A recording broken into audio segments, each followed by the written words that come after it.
এই গোটা দুনিয়াটাকে যদি 10,000 বার বিক্রি করেন, যে প্রফিট পাওয়া যাবে ওই প্রফিটটা দিয়ে জান্নাতের একটা চেয়ার পাওয়া যাবে? আর যে জান্নাতটা মায়ের পায়ের নিচে পড়ে আছে, তাহলে ওই পা দুইটার দাম কত? সুবহানাল্লাহ পড়তে পারলেন না? কেন মায়ের মর্যাদা বেশি? কারণ হামালাতহু উম্মুহু, বাবা পেটে ধরেনি, পেটে ধরেছে কে?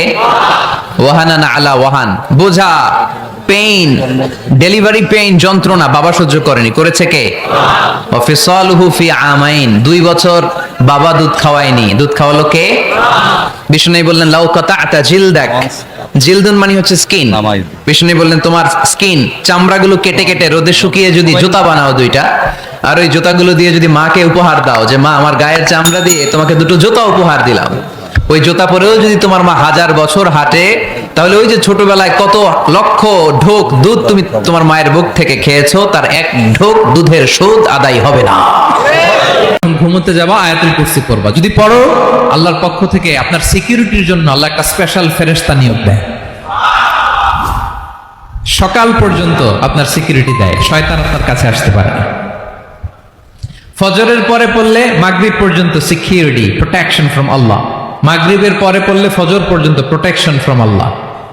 তাহলে this Ayatul Kursi should be our wazifa, daily wazifa at every morning and every evening for every Muslim. ঠিক কিনা বলেন? প্রত্যেক মুসলিমের স্পেশাল ওয়াজিফা হবে আয়াতুল কুরসি। ফরজ নামাজের সালাম ফিরানোর পরে আস্তাগফিরুল্লাহ আস্তাগফিরুল্লাহ আস্তাগফিরুল্লাহ 3 বার, সুবহানাল্লাহ 33 বার, আলহামদুলিল্লাহ 33 বার, আল্লাহু আকবার 33 বার, লা ইলাহা ইল্লাল্লাহ ওয়াহদাহু লা শারীকা লাহু, এগুলো পড়ার পরে আমরা আয়াতুল কুরসি পড়ব। তাহলে জান্নাতে ঢোকার এন্ট্রি আমার কেউ ঠেকাতে পারবে? তাহলে পড়বেন সবাই আয়াতুল কুরসি।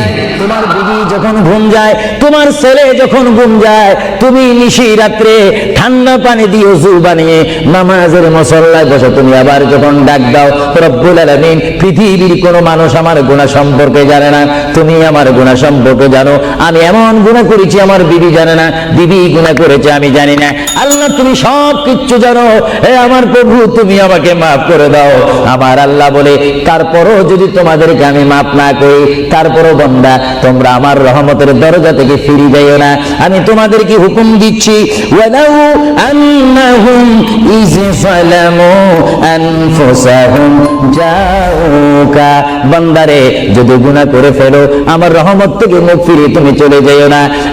বান্দা, আকাশ পরিমাণ যদি গুনাহ করো, পাতাল পরিমাণ যদি গুনাহ করো, সাগরের পানি পরিমাণ যদি গুনাহ করো, পাহাড় তুলনায় যদি তুমি গুনাহ করো, আমার সময় আসবে এমন ইন্দুরের কর্তব্য বানাবার জন্য